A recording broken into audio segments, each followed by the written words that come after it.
में जुड़े हुए हैं जो कि बांग्लादेशी पत्रकार भी हैं। शोएब जी, आप तो बेहतर जानते होंगे ना, मोहम्मद यूनुस के दिमाग में चल क्या रहा है? ये सिर्फ क्या एक ईगो की लड़ाई है कि शेख हसीना ने अगर मोहम्मद यूनुस को लेकर कुछ आरोप लगा दिए, कुछ कह दिया, तो सबसे पहले उन्हें प्राथमिकता ये है कि बस शेख हसीना वापस आ जाएं, और उधर बांग्लादेश में चाहे आग लगे, चाहे लोग मरें, कोई फिक्र नहीं। बहुत बहुत धन्यवाद रचना जी। देखिए, ये जो यूनुस है, जैसे कर्नल शर्मा जी कह रहे थे, यूनुस और इसके साथ जो जंगी जिहादी, ये सब दानव है। और यूनुस को अभी पता चल गया कि उसके वक्त बहुत कम है। इसी के लिए उसने वो जो तीस्ता बैरेज है, वो प्रकल्प, वो प्रोजेक्ट चाइना की हवाले करने की बहुत जल्दी जल्दी ये कोशिश में है। और हमारे इंफॉर्मेशन के जरिए मई में आने वाले मई महीने में चाइना से 30,000 इंजीनियर और स्किल वर्कर आएगा बांग्लादेश में सीस्ता बैरेज के लिए। और आप भी जानते हैं, कर्नल शर्मा जी भी जानते हैं, सब जानते हैं कि ये 30,000 चाइनीज जो वर्कर्स और इंजीनियर आएगा, ये सब के सब पीपल्स लिबरेशन आर्मी की मेंबर्स है। यानी बांग्लादेश के अंदर 30,000 आर्मी, चाइनीज आर्मी बैठाएगा। वो भारत की नेशनल सिक्योरिटी के लिए बहुत बड़ा थ्रेट होगा। ये है नंबर वन। दूसरी, जो यूनुस ने क्यों मांग रहा है हसीना की एक्सट्रेडिशन, इसके लिए कि ये यूनुस की एक ब्लैकमेलिंग टेक्निक्स है। कि यूनुस खुद जानते हैं कि इसने जो अभी तक, आज तक बांग्लादेश में हिंदुओं के ऊपर अत्याचार कर रहा है, नरसंहार हुआ, हिंदू माँ बहन की इज्जत लूटा। और इसके कारण भारत सरकार अगर चाहेंगे, अभी भी आज ही इंटरनेशनल क्रिमिनल कोर्ट में इसके खिलाफ, यूनुस और उसके संगियों के खिलाफ, साथियों के खिलाफ क्राइम अगेंस्ट ह्यूमैनिटी की आरोप लगा सकते हैं। और यूनुस ने जो बांग्लादेश में बैठ के ये उल्फा वगैरह को टेररिस्ट कैंप बनाने की मौका दे दी, भारत के अंदर आतंकवाद फैलाने की कोशिश अभी तक कर रहा है, ये एकदम साफ है।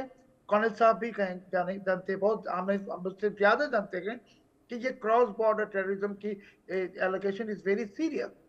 सो हमें कहूंगा कि भारत थोड़ा ही, भारत पृथ्वी दुनिया की सबसे बड़ी डेमोक्रेटिक कंट्री है। और भारत किसी को भी, शेख हसीना का बात छोड़िए, किसी को भी ऐसे जंगी जिहादी जानवर के हाथ में नहीं दे देगा। मैं जो कर रहा हूँ, ये यूनुस की एक, रचना जी, एक ब्लैकमेलिंग टेक्निक्स है, क्योंकि वो डर रहा है अभी कि भारत इसके खिलाफ कुछ टफ एक्शन लेने वाला है। और उस एक्शन को जरा सी रोकने के लिए व्हाटएवर, ये नई एक चाल चल रही है। यही इसका एक कारण है, और कोई भी कारण है नहीं। आप बता रहे हैं कि जो अभी हालात हैं उन पर वाकई,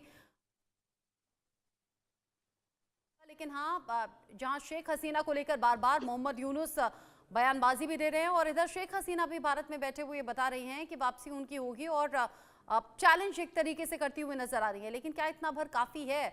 मनन द्विवेदी जी, हम देख रहे हैं कि जब से बांग्लादेश में तख्ता पलट हुए हैं, भारत और बांग्लादेश के रिश्ते अच्छे थे जो अब तल्खी में तब्दील हो रहे हैं। शेख हसीना हिंदुस्तान में हैं, भारत तो अपना पुराना फर्ज निभा रहा है जो कि बांग्लादेश के साथ उसके अच्छे रिश्ते थे, उसी नाते हमने शेख हसीना को यहाँ पनाह दी हुई है। लेकिन मोहम्मद यूनुस, जिन्हें इतनी बड़ी जिम्मेदारी मिली, अंतरिम सरकार का प्रमुख बनाया गया और ये बताया गया कि आपको हालात अब कंट्रोल में लाने हैं, जब तक आम चुनाव ना हो जाए हालात संभालने हैं। लेकिन हालात संभालना तो दूर, भयावह हो गए, डरावने हो गए। और अब जब शेख हसीना बोल रही हैं उनके खिलाफ, तो उनसे हजम नहीं हो रहा, या ये कहिए बर्दाश्त नहीं हो रहा।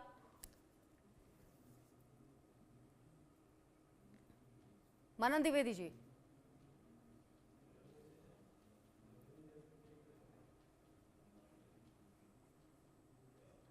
मनन द्विवेदी जी, आवाज शायद आप तक नहीं पहुंच रही है, या फिर शायद कोई नेटवर्क इशू है, शायद कोई नेटवर्क इशू है, आपका फ्रेम नहीं। हाँ, कर्नल दिनेश शर्मा, आप जवाब दीजिए।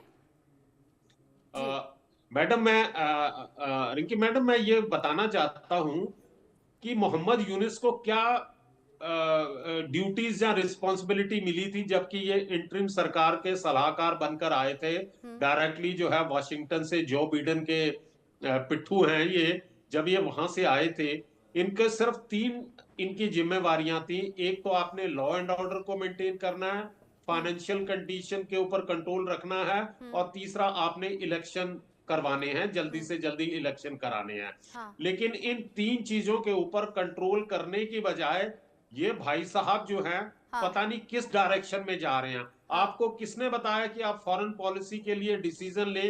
क्या आप एक लेजिटिमेट सरकार हैं? आपको किसने ये अधिकार दिया है कि आप एक कॉन्स्टिट्यूशन को बदली करें? आपको किसने अधिकार दिया है कि बांग्लादेश के टका के ऊपर से मुजीबर रहमान की फोटो हटाएं? आपको किसने अधिकार दिया है कि मुजीबर रहमान, स्वर्गीय मुजीबर रहमान साहब के घर को जो है बर्बाद किया जाए, स्टेडियम का नाम बदली किया जाए? आप जो आपकी जिम्मेवारी थी, आप वो काम परफॉर्म नहीं कर रहे हैं, बनस्पत इसके कि एकदम आप ठीक। फॉरेन पॉलिसी के अंदर जा रहे एकदम हैं। ठीक आप जो कह रहे हैं। कि कहा तो नोबेल प्राइज विजेता, बड़ी उम्मीदों के साथ इस पद पर बिठाया भी, लेकिन यहाँ फजीहत कराते हुए बिल्कुल इस पद की भी और अपनी इमेज की भी मोहम्मद यूनुस नजर आए हैं। और दिनेश शर्मा सर, मेरा नाम रिंकी नहीं, रचना है। आगे बढ़ेंगे। तीसरा सवाल, जी कोई बात नहीं। तीसरा सवाल जो हमने लोगों के बीच में जाकर पूछा, हमने पूछा बांग्लादेश के विदेश मामलों के सलाहकार हैं तौहीद हुसैन, उन्होंने भारत में रहते हुए शेख हसीना के मीडिया से बातचीत करने की प्रतिबंध लगाने की मांग की है। इस पर लोगों की राय क्या है, हमने जानने की कोशिश की। यानी कि क्या यहाँ पर जो मीडिया से बात करने की जो परमिशन है शेख हसीना को, क्या उसे प्रतिबंध करने की मांग पर क्या लोगों का कहना है? हसीना की बातचीत पर क्या वाकई प्रतिबंध लगना चाहिए या फिर क्या बातचीत करने की छूट रहे? इस पर लोगों ने रिएक्शन दिया। 30% लोगों ने कहा हसीना की बातचीत पर प्रतिबंध लगे। 64% लोगों ने कहा कि बातचीत करने की छूट रहनी चाहिए, बोलने की आजादी तो होनी चाहिए। 6% लोग ऐसे भी रहे जिन्होंने कहा कि हम इस बारे में कुछ कह नहीं सकते। यानी कि बांग्लादेश के विदेश मामलों के सलाहकार हैं तौहीद हुसैन, भारत में रहते हुए शेख हसीना के मीडिया से बातचीत करने को लेकर प्रतिबंध लगाने की मांग की है। यानी कि वो चाहते हैं कि शेख हसीना की जो आवाज है वो दबकर रह जाए, कहीं वहां से बाहर ना आ पाए। चौथा सवाल जो हमने लोगों के बीच में जाकर पूछा, शेख हसीना वापस लौटकर यूनुस के लिए चुनौती पेश कर पाएंगी क्या? हाँ या नहीं में हमने ऑप्शन रखा। यानी कि अभी जो भारत में है शेख हसीना, अगर बांग्लादेश लौटती है तो क्या चैलेंज है मोहम्मद यूनुस के लिए? 64% लोगों ने कहा कि हाँ, हमें लगता है कि बड़ा चैलेंज है और इसी बात से झल्ला गए हैं मोहम्मद यूनुस और इसीलिए कह रहे हैं कि शेख हसीना को बांग्लादेश वापस भेजा जाए। 29% लोग ये भी रहे जो कहते रहे कि नहीं, हम इस बारे में कुछ कह नहीं सकते।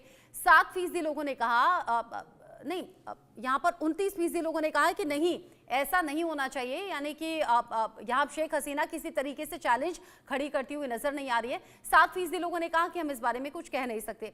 मिला जुला सा रिस्पॉन्स है, लेकिन यहाँ कुल मिलाकर शेख हसीना के फेवर में लोग बोलते हुए नजर आ रहे हैं। मोहम्मद यूनुस से जो नाराजगी है, जो गुस्सा है लोगों का, वो सिर्फ बांग्लादेश में बैठे हुए लोगों का नहीं है, बल्कि यहाँ हिंदुस्तान में बैठे हुए लोगों का भी है। शोएब चौधरी जी, बांग्लादेश में माहौल मोहम्मद यूनुस के खिलाफ नहीं है क्या? और अभी तक कुर्सी पर बने कैसे हुए हैं? किसी भी अंतरिम सरकार की जिम्मेदारी ये होती है कि आगे चुनावों के लिए इनिशिएटिव ले। ऐसा लग रहा है मोहम्मद यूनुस तो कुर्सी पर जम गए हैं। और अगर शेख हसीना की बांग्लादेश वापसी होती है तो क्या ये चैलेंज होगा मोहम्मद यूनुस के लिए? रचना जी, पहले मैं एक सवाल के जवाब देना चाहता हूँ। जो तौहीद हुसैन ने भारत को रिक्वेस्ट किया कि शेख हसीना की स्टेटमेंट वगैरह को बंद करने के लिए, शेख हसीना तो अभी तक कॉन्विक्टेड है नहीं, उनके खिलाफ कई सारे मुकदमे चल रहा है, मगर खुद यूनुस कॉन्विक्टेड थे बांग्लादेश में। और वो जो बांग्लादेश से भाग के फ्रांस चले गए, दुनिया के सारी अखबारों को इंटरव्यू देते रहा, तो वो खुद वो जो रूल ब्रेक किया। अभी मैं फिर से कहूंगा, ये भी इनका एक चाल है भारत के ऊपर जरा सा प्रेशर डालने की, और इसके यहाँ जो जंगी जिहादी साथियों हैं इनको दिखाने के लिए कि हम भारत से डरते नहीं। अभी जो आपके सवाल का जवाब रचना जी कि शेख हसीना आएंगे तो वापस आएंगे, नतीजा क्या होगा? देखिए, बांग्लादेश में पॉलिटिकल पार्टी 2 है ओरिजिनली, अवामी लीग और बीएनपी, और ये 100% जो टोटल वोट बैंक आप कहते हैं, इसमें 89% इन लोगों की है, 11% है इस्लामिस्ट के। सो चलिए देखते हैं कि अगर अवामी लीग की 40% है, सो बीएनपी की बाकी परसेंटेज है। शेख हसीना अगर वापस आएंगे बांग्लादेश में, जब भी आएंगे, मैं एकदम गारंटी देकर कहता हूँ कि 3 से 4 करोड़ लोग जाएगा एयरपोर्ट उनको रिसीव करने के लिए, और उसी दिन यूनुस की मृत्यु है। ये आज की डेट में आप बता रहे हैं सिचुएशन, आज की डेट में जब इतना ज्यादा आवाज उठाने पर भी वहां उन्हें पनिश किया जा रहा है, ये आज की डेट में आप कह रहे हैं? 3 से देखिए 4 रचना करोड़ लोग जी, पहुंचेंगे और मोहम्मद यूनुस की कुर्सी जाएगी। क्योंकि आवाज उठाने से इसके लिए पनिश कर रहा है कि ये डर रहा है। और शेख हसीना को भी रिक्वेस्ट करूंगा आपके ये इंडियन न्यूज के जरिए हाँ। कि वो इंडिया न्यूज में आए, बाकी सारे प्लेटफॉर्म में डायरेक्टली आए, टेलीफोन में नहीं। वो इंटरव्यू दे, उनको अभी ओपन आना पड़ेगा। शेख हसीना अभी कोई मुजरिम है नहीं कि उनको छुपा के टेलीफोन में स्टेटमेंट देने। वो उनको ओपनली आना पड़ेगा, इंडिया न्यूज में आना पड़ेगा, बाकी सारे टीवी चैनल्स में आना पड़ेगा। और उनको उनके जो वार्ता है, मैसेज है, ये देना पड़ेगा। क्योंकि बांग्लादेश में यूनुस की लोग एक कैंपेन कर रहा है कि शेख हसीना कभी वापस आएगा नहीं। और वो छुप के वो तो ओपनली आप बात भी नहीं कर रहे हैं। और कोई ऐसा भी कह रहे हैं रचना जी कि भारत में वो हाउस अरेस्टेड है। तो शेख हसीना को ये साबित करना है कि ना तो वो हाउस अरेस्टेड कुछ भी है। शेख हसीना का बात जब आ जाएगा ओपनली, आप खुद इंतजार कर देखेंगे लेते हैं रचना थोड़ा जी। कि क्या फिर रिएक्शन रहेंगे, क्या होता है, या फिर शेख हसीना खुद भी क्या सोच रही है। मनन द्विवेदी जी, आपको आवाज आ रही है क्या मेरी? हाँ, मेरे को आपकी आवाज आ रही है। अच्छा, ठीक है।